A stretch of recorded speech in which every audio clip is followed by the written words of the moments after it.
ఎన్టీఆర్ జిల్లా జగ్గేపేట మండలం వేదాద్రి గ్రామంలో శ్రీ యోగానంద లక్ష్మీ నరసింహస్వామి వారి బ్రహ్మోత్సవాలు ఘనంగా జరిగాయి. వైశాఖ శుద్ధ చతుర్దశి సందర్భంగా గురువారం రాత్రి 12 గంటలకు స్వామివారి కళ్యాణం అంగరంగ వైభవంగా జరిగింది. వంశ పారంపర్య ధర్మకర్తలైన డాక్టర్ వెలగపూడి లక్ష్మణ ఇందిరాదత్తు ఆధ్వర్యంలో కళ్యాణం నిర్వహించారు. కేసీపీ సిమెంట్ వారి ఆధ్వర్యంలో భక్తులకు ఉచిత అన్నదానం, రామ్కో సిమెంట్స్ వారి ఆధ్వర్యంలో తీర్థ ప్రసాదాలను అందజేశారు. స్వామివారి కళ్యాణంలో భారీగా భక్తులు పాల్గొన్నారు.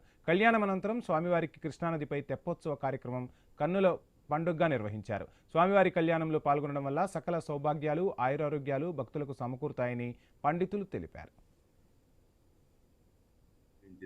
శ్రీ యోగానంద లక్ష్మీనరసింహ దేవస్థానం ఈ రోజున బ్రహ్మోత్సవ కార్యక్రమం సందర్భంగా జరిగే వరకు బ్రహ్మోత్సవ కార్యక్రమం, అదేవిధంగా ఈ రోజున కళ్యాణోత్సవం జరుగుతుంది. ఈ రోజున ఉదయం నుంచి భక్తులు వచ్చే భక్తులందరికీ కూడా కళ్యాణోత్సవం సంబంధించి వచ్చిన భక్తులకు తీర్థ ప్రసాదాలన్నీ కూడా ఏర్పాటు చేయడం జరిగింది. అలాగే 10:30 గంటల నుంచి మహా అన్న ప్రసాదము, 10:30 గంటల రాత్రి 12 గంటల వరకు వంశవారి ధర్మగత ఇంద్రదత్తి మేడం గారితో అలాగే బయట భక్తులతో కూడా మహా అన్న ప్రసాదము ఏర్పాటు చేసింది. అలాగే KCP cement factory, Ramco cement, ఇలా చుట్టుపక్కల ఉన్న సిమెంట్ ఫ్యాక్టరీలు అందరూ కూడా ఈ కార్యక్రమానికి వారి వంతు వాళ్ళు కార్యక్రమాలు చేస్తున్నారు. మెడికల్ క్యాంపులు ఇవన్నీ కూడా ఏర్పాటు చేయడం జరిగింది.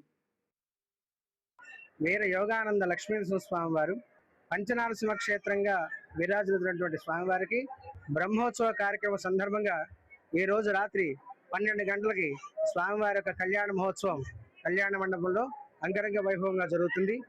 భక్తులు 50 మంది కూడా స్వామివారిని దర్శనం చేసుకుని ధరించి కృతార్థులు కావాల్సిన కోరుతున్నాం.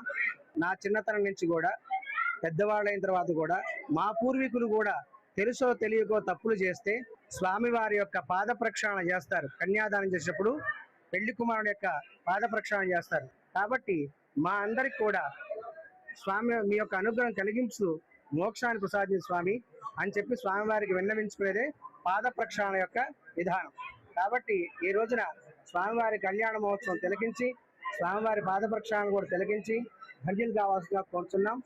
రేపు స్వామివారికి తెప్పోత్సవం సాయంత్రం, ఎల్లుండి పూర్ణావతి కార్యక్రమం జరుగుతుంది. కాబట్టి భక్తులు 50 మంది కూడా వచ్చి సకాలంలో స్వామివారిని దర్శనం చేసుకొని కృతార్థులు కావాల్సిందిగా కోరుతున్నాం.